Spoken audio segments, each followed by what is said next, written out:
This is Dr. Mark Hitchcock, and I'm glad you've joined us for another episode of Marking the Times.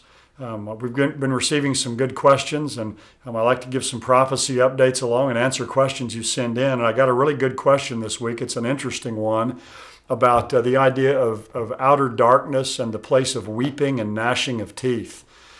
In Matthew's Gospel, there's a parable where Jesus pictures himself as a man about to go on a journey. And he entrusts his possessions to some of his servants. And if you read there, it says he gave one 5 talents, and he gave one 2 talents, and he gave one 1 talent.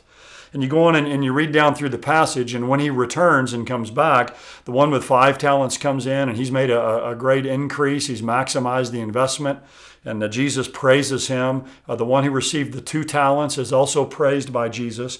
When you come to the man who's just had the 1 talent, he says, and the one who'd received the 1 talent came and said, Master, I knew you to be a hard man, reaping where you did not sow and gathering where you scattered no seed. And I was afraid and went away and hid your talent in the ground. See, what you have is yours. So he just gives him back what he was originally given. But his master answered and said to him, You wicked, lazy slave, you knew that I reap where I did not sow and gather where I scatter no seed. You ought to have put the money in the bank, and on my arrival I would have received my money back with interest. Therefore take away the talent from him and give it to the one who has 10 talents. For to everyone who has shall more be given, and he who has an abundance, even what he does not have, even what he has shall be taken away from him.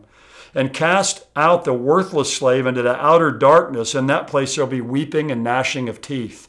Now this is where the rub comes in, because people say, well, this was a servant of Jesus. He was given a talent, yet he's cast into the outer darkness, this place of weeping and gnashing of teeth. So the idea here is this person is a believer in Jesus Christ who ends up in the place of outer darkness, this place of weeping and gnashing of teeth. And obviously that troubles many believers because this seems like some kind of Protestant purgatory, or a place kind of somewhere between heaven and hell. So the question I was sent is, what is meant by outer darkness, or the place of weeping and gnashing of teeth?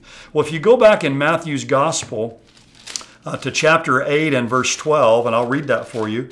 Matthew chapter 8 and verse 12, Jesus says, But the sons of the kingdom, now these were the Jewish people who considered themselves religious and to be citizens of the kingdom by right. Jesus said to them, They'll be cast into the outer darkness, in that place there shall be weeping and gnashing of teeth. In other words, they think they have the kingdom just by right, and Jesus is saying, no, if you don't trust in me, this is the place you'll end up.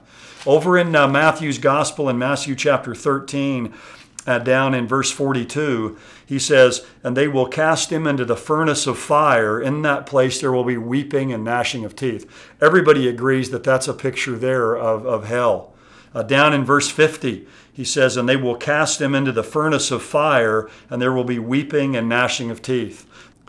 Then in Matthew 22 and verse 13, it says, The king said to the servants, Bind him hand and foot and cast him into the outer darkness. In that place there will be weeping and gnashing of teeth, for many are called, but few are chosen. Again, that seems to be a clear reference to unbelievers who are cast into hell.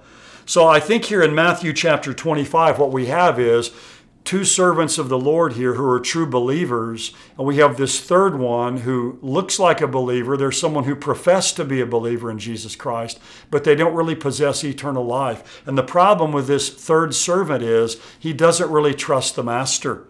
And so he's rejected by his master and banished from the presence of his master. In the Bible Knowledge Commentary, it's a commentary put out by Dallas Seminary. Here's what the author in Matthew 25 says about this passage. He says, This man reasoned that his master might not be coming back at all. If he did return someday, the servant can simply return the talent to his master without loss from any poor investment. But if he failed to return, the servant wanted to be able to keep the talent for himself. He did not want to deposit the talent in a bank where it could be recorded that the talent belonged to the master. His reasoning indicated he lacked faith in his master. And so that's the real issue here. This final servant lacks faith or trust in the master.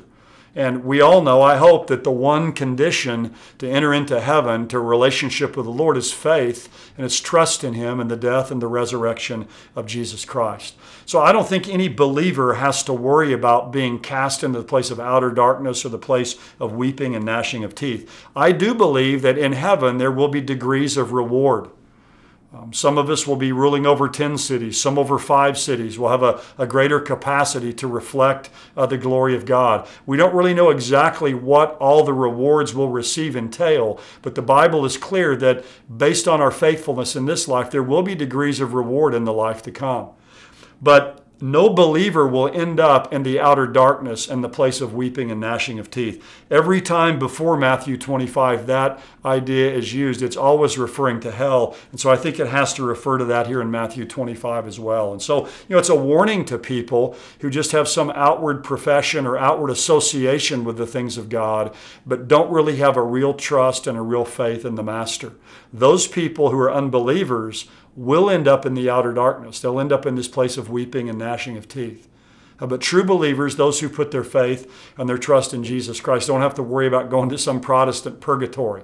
There's only 2 destinations when people leave this world. They're either a believer, they go to heaven, they're an unbeliever, and they go to Hades. So I hope that clarifies that a bit. We might talk about this a little bit more sometime in the future because it's really an important issue for us to understand as believers of what our ultimate destiny is. Thanks again for joining us. We appreciate you joining us every week. God bless you. Hope you have a good week.